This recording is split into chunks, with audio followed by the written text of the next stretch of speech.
కానీ గురూజీ మెయిన్గా వాస్తు విషయంలో దశ దిశ అనేది చాలా కీ రోల్ ప్లే చేస్తుంది కదా. సో అలాంటిది మీరు ఇక్కడికి ఇండియాకి ఇక్కడికి అదేవిధంగా అమెరికాకి మధ్య దశ దిశ నిర్ణయించే క్రమంలో వాస్తు ఎలా చూస్తారు? ఎక్కడైనా అది అమెరికా అయినా ఇండియా అయినా రెండు సేమ్ అండి. దిశ అయితే ఉండాల్సిందేనండి.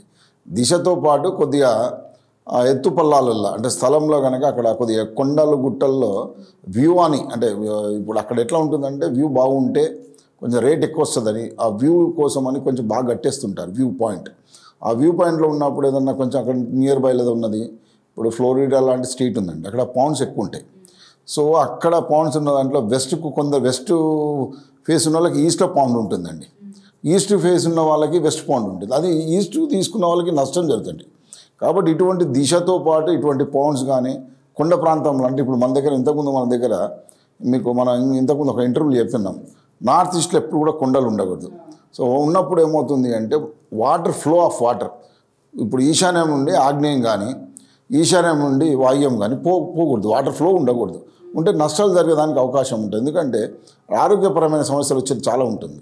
అదొకటి జాగ్రత్త చూసుకుంటే మంచిదండి. కానీ సార్ మీరు అమెరికా అనడంతోనే అసలు ఎక్కువగా ల్యాండ్స్ అప్ అండ్ డౌనే ఉంటాయి, ఎత్తుపల్లాలే ఎక్కువగా కనిపిస్తాయి మనకి.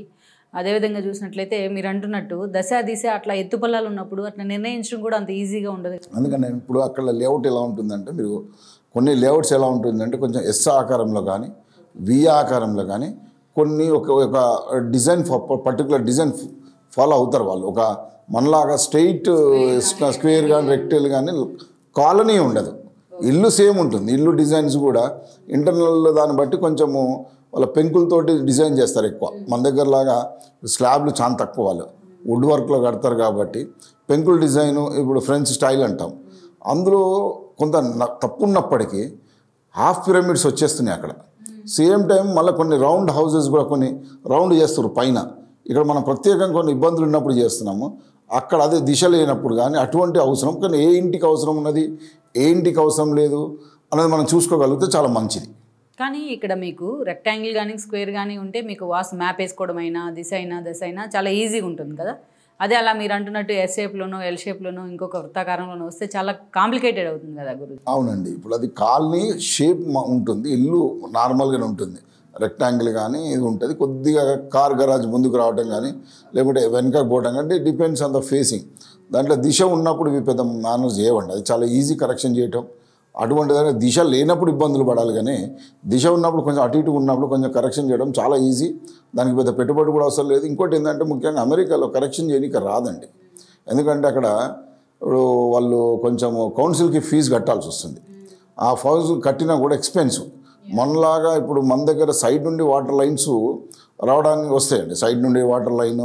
అక్కడ వెదర్ కండిషన్ బాగుండకపోవడం వల్ల వాళ్ళ పైప్ లైన్స్ వాటర్ పైప్స్ కానీ ఏదైనా గ్యాస్ లైన్స్ కానీ మా ఇంటి మధ్యలోకి వస్తాయండి. ఎందుకంటే వెదర్ కండిషన్ కోసం అక్కడ వాటర్ గడ్డగా కట్టకుండా ఉండడానికి, ఎందుకంటే వింటర్ అక్కడ స్నోఫాల్ అవన్నీ ఉన్నప్పుడు వాళ్ళకు అవి తప్పియడానికి కానీ ఇంటి మధ్యలోకి వస్తాయి. కాబట్టి కరెక్షన్ చేయడానికి ఆస్కారమే ఉండదు వాళ్ళకి. కాబట్టి దాని ప్లేస్లో మనం ఏం చేస్తున్నాం అంటే కొన్ని వినాయకుడు కానీ కొన్ని ఎక్కడైనా ఎత్తు పల్లాలు ఉన్నప్పుడు లేకుంటే యంత్రం కానీ అటువంటి వేసేసి లేకుంటే బెడ్ ఓరియంటేషన్ మార్చి కానీ లేకుంటే వాళ్ళ నడక ఓరియంటేషన్ మార్చి కరెక్షన్ చేయడానికి చాలా ఆస్కారం ఉంది. ఈ వీడియో మీకు నచ్చినట్లయితే please share, like and subscribe R24 Telugu.